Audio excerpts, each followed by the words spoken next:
Harold Shea is Vida. Dolan is Rocky. Reed Chalmers is Lost Horizon. And introducing Busy Rain.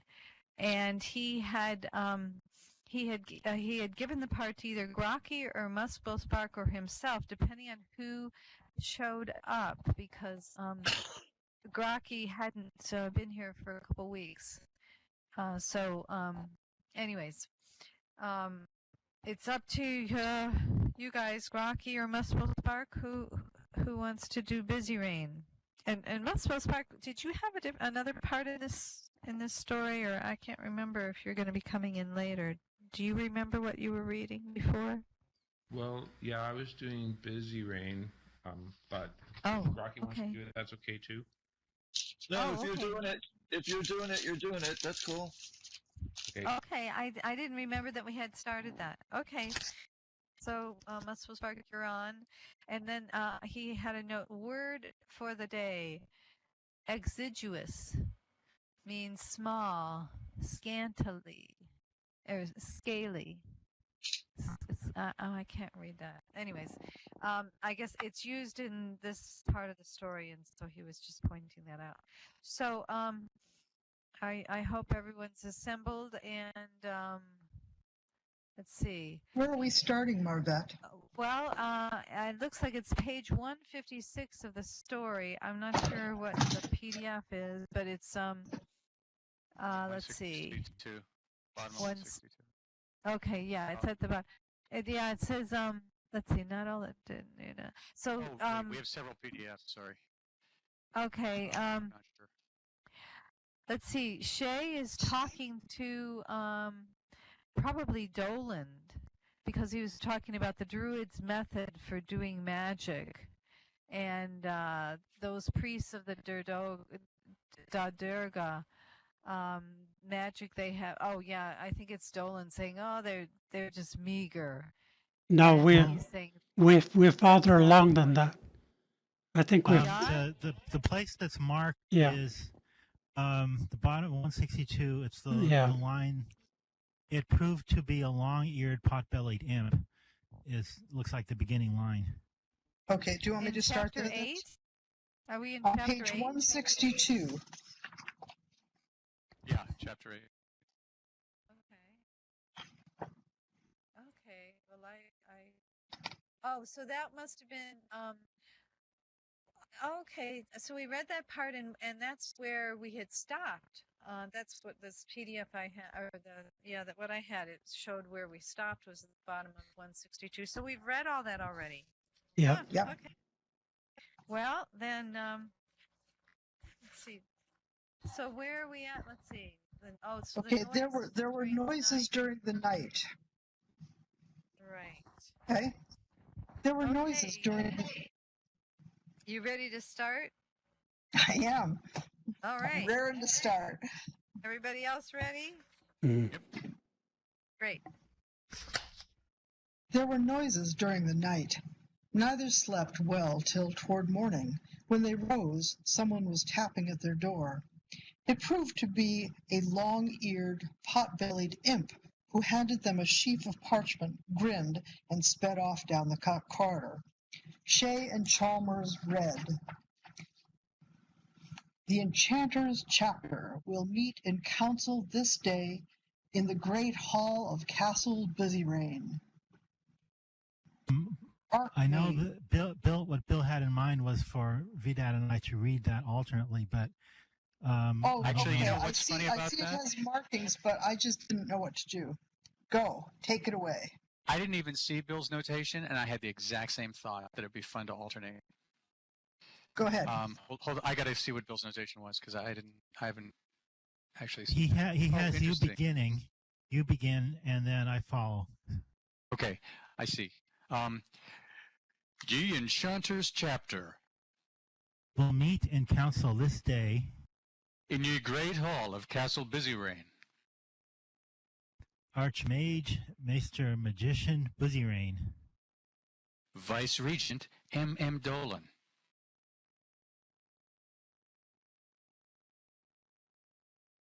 Archivist, Maester Magician, Kuramont. Keeper of ye monies, M.M. Dolendur. The first day. Address of ye Archimage, M.M. Busyrain. Reading of ye minutes, Master Mage Kuromont. Report on ye treasury, Master Mage Volendor. Here will new members be thought on. Now cometh ye professional meeting. 1. Master Mage Dolan. He powers magical of 6 selected water, fey, human hybrids. 2. Master Mage Sornoi. A new use for ye blood of unbaptized infants. 3. Master Mage Nuizan. Of ye comparative efficacy of ye essence of ye spotted frog and ye common green frog and sleeping enchantments. These all with diverse experiments and shows by ye maesters aforesaid. Day ye second. Ye maesters will meet in executive council in ye PM. Banquet at Vespers. Maester of ye toasts, Master Mage Nusain. The Black Mass will be celebrated after, followed by a grand ball with various comely witches, sprites, and succubi. Sounds like a big occasion. Let's go down to the Great Hall and see whom we can find. They found their way to a huge room whose stained glass windows bore pictures of mystical signs grouped round centerpieces of knights in magical torment. Already 5 people were gathered at one end, talking earnestly. Shay recognized Busyrain, Dolan, and Duessa. He caught a fragment of a story Dolan was telling. And I say he's no more than a bungling bushvant, journeyman though he ranked. Imagine summoning up a devil but leaving one corner of the Pentagon open. He deserved no better than he got. Oh, which was to have his head torn off by the demon's red-hot pincers. Ha! Ah, here comes my pair. Busyrain, do him the honors. The Archmage bowed, first to Duessa and then to the new arrivals.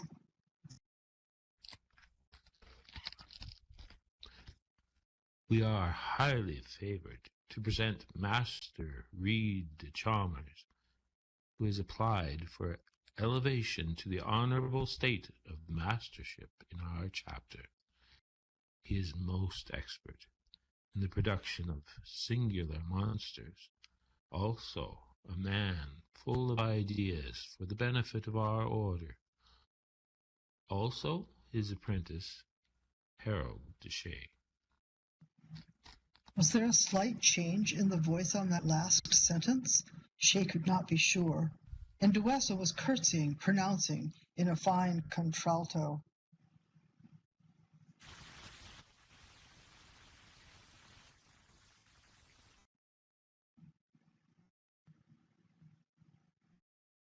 Enchanted, good magical sirs.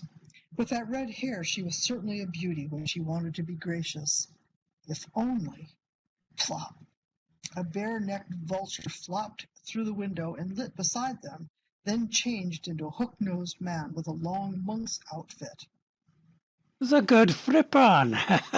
How wags the world with you?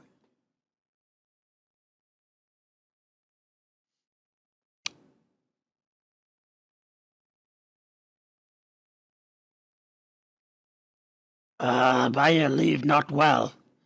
I had all but trapped that wretch Belphoebe. And what does she do but get a counterspell from Cambina, then shoot an arrow through one of the best sprites I ever had. Curse her, she's killing off the Lozels too.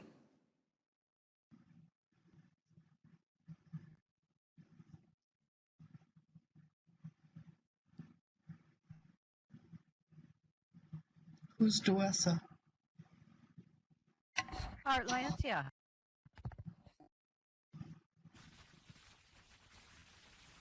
Are you still with us, Atlantia?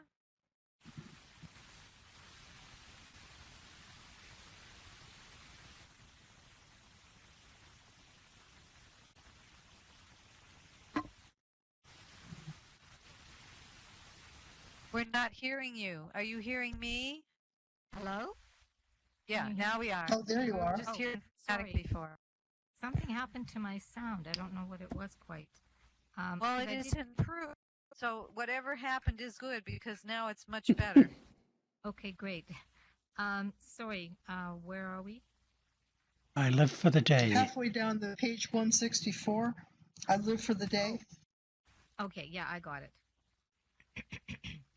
I live for the day when I can tear her toenails out. Duessa said venomously. Shay's scalp tingled. A dust whirlwind that puffed in the window set everyone coughing and dissolved into a short, fat man who mopped his brow.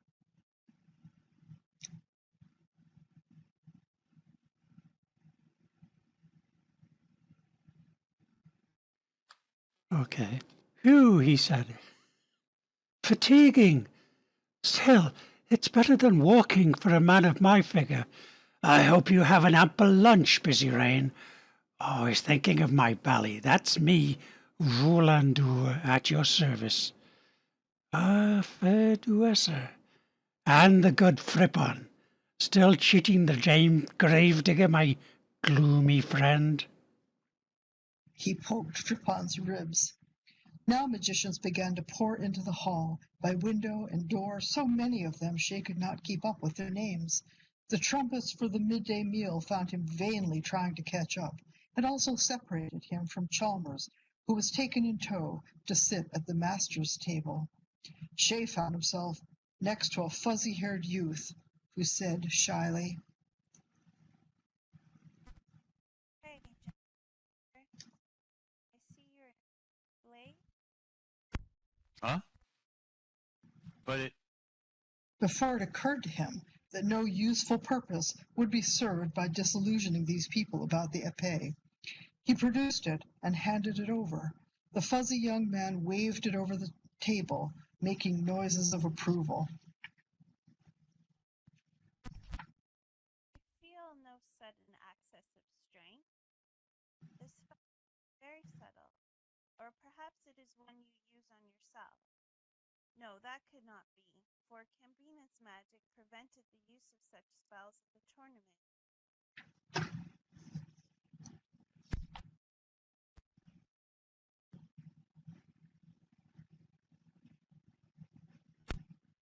He too known to vary with this trick. I'm sorry, I'm not hearing a lot of what you're saying, Vidir. I can barely hear Vidir. Yeah, I didn't hear him say hey Grimbald. Okay, he reached across and touched the blue-jowled man on Shay's other side.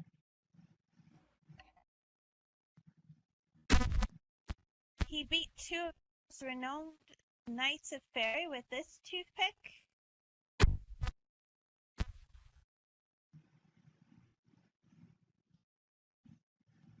Aye, including one of ours. Oh, sorry about that. He Is that addressed Lara? Shay directly. I don't know.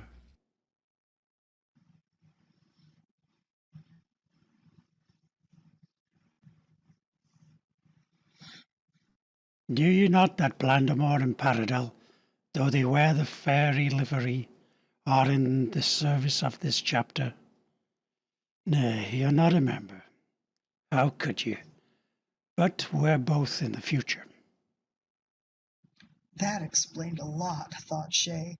The actions of the two knights, for one thing, and for another, why the magicians were so polite to him, though his rating was no more than that of an apprentice. There would be something practically supernatural about modern fencing technique to these people. Busy Rain had arranged his hair so that the light falling through the stained glass window touched it to a halo. He might have been some kindly saint as he began. Magical sirs and ladies, Many are the pleasures that have fallen to our lot, but none equal to that of beholding you here assembled beneath our humble roof to carry on the good name and high purpose of magic. Ah, how much better and brighter a world it were if all in it could but know you all, could but see you all, my friends. The afternoon was warm. The lunch had been ample, and Shay had a feeling of having heard something like this before. His eyelids began to weigh on him. The smooth voice rolled on. In the days of King Huon, of glorious and blessed memory, my friends, when we lived a more abundant life. Shay felt himself itching, now here, now there, now all over. He made one more effort to keep awake, then lapsed into an unashamed doze. He was aroused by a mild patter of applause.